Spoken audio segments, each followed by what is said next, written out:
Hi hello எல்லோரும் எப்படி இருக்கீங்க? நான் ரொம்ப நல்லா இருக்கேன். என்ன மாதிரி நீங்களும் நல்லா இருப்பீங்கன்னு நினைக்கிறேன். வாங்க நம்ம இன்றைக்கி காஷ்மீரி சிக்கனை பற்றி பார்த்துடலாம். காஷ்மீரி சிக்கன் செய்கிறதுக்கு ஒரு பாத்திரத்தில் எண்ணெய் சூடாகிற வரைக்கும் பொறுத்துட்டு அதுக்கப்புறம் ரெண்டு பெரிய வெங்காயத்தை எடுத்து பொடியாக கட் பண்ணி உள்ளே போட்டுடணும்.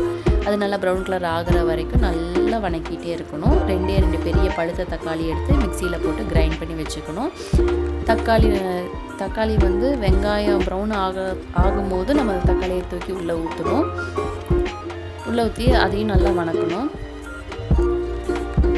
தக்காளி நல்லா சுண்டி வரணும், கரைஞ்சி அப்படியே சுண்டி வரணும், நல்லா சுண்டி வரணும். அந்த அளவுக்கு நம்ம வணக்கிட்டே இருக்கணும். இந்த நேரத்தில் இந்த டைமில் வந்து நம்ம ரெண்டு ஸ்பூன் நெய் எடுத்து உள்ளே ஊற்றிக்கணும். நெய் எதுக்கு அப்படின்னா அதோட ஸ்மெல்லு ஃப்ளேவர் ரொம்ப சூப்பராக இருக்கும். காஷ்மீரி சிக்கன் மாதிரி ஒரு டின்னருக்கு சைடிஷ் இருக்கவே முடியாது, அந்த அளவுக்கு சூப்பராக இருக்கும். ஒரு ஸ்பூன் மிளகாப்பொடி, 1.5 ஸ்பூன் மிளகாப்பொடி போட்டுக்கலாம். அதையும் நல்லா கிளறி விட்டுட்டு நல்லா கிளறிட்டு ஒரு ஸ்பூன் மல்லிப்பொடி எடுத்து ஆட் பண்ணணும். அதையும் நல்லா கிளறி விடணும்.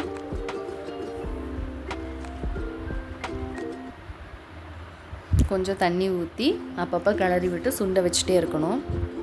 அதுக்கப்புறம் ஒரு ஸ்பூன் கரம் மசாலா பவுடர் எடுத்து ஆட் பண்ணணும்.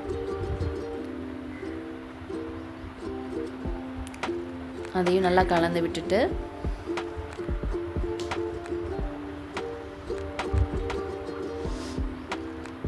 கொஞ்சம் தண்ணி ஊற்றிக்கலாம். நல்லா சுண்டி வரும். அந்த நேரத்தில் 1/4 கிலோ சிக்கன், இப்போ நான் சொன்னது எல்லாமே 1/4 கிலோ சிக்கனுக்கான இன்க்ரீடியன்ட்ஸ் மட்டும்தான். இதுவே 1/2 கிலோ ஆகும்போது இதில் டபுள் மடங்கு நீங்கள் போட்டுக்கோங்க. நல்லா கிளறி விடணும். இந்த ஸ்டேஜில் ஒரு 1/2 டம்ளர் தயிர், புளிக்காத தயிர் எடுத்து ஊற்றி அதையும் கிளறி விடணும். இந்த காஷ்மீரி சிக்கனில் என்ன ஒரு இதுனா நம்ம நெய், பால், தயிர் 3மே ஆட் பண்ணுவோம். அதனால இதோட டேஸ்ட்டு சூப்பராக இருக்கும். நல்லா கிளறி விட்டு கொஞ்சோண்டு உப்பு ஆட் பண்ணிக்கலாம். உப்பு கொஞ்சம் அதிகமாகவே ஆட் பண்ணிக்கோங்க, ஏன்னா சிக்கனில் கொஞ்ச நேரம் கழித்து அது இழுக்க ஆரம்பிச்சிரும். சிக்கனில் பிடிக்கும் போது அப்புறம் கிரேவியில் வந்து உப்பு கம்மியாக ஆரம்பிச்சிரும். இப்போ மூடி போட்டு மூடி வச்சிடலாம். ஒரு 2-3 நிமிஷம் கழித்து நல்லா எண்ணெய் பிரிஞ்சு வரும்போது நம்ம மூடியை ஓப்பன் பண்ணி மறுபடியும் ஒரு கிளறி விட்டுட்டு நம்ம ஏற்கனவே தயிர் ஊற்றிருக்கோம் இல்லையா, அந்த டம்ளரில் அதே அளவில் காய்ச்சாத பால் இருக்குல்ல, அதை எடுத்து ஊற்றணும். பச்சை பால் தான் ஊற்றணும்.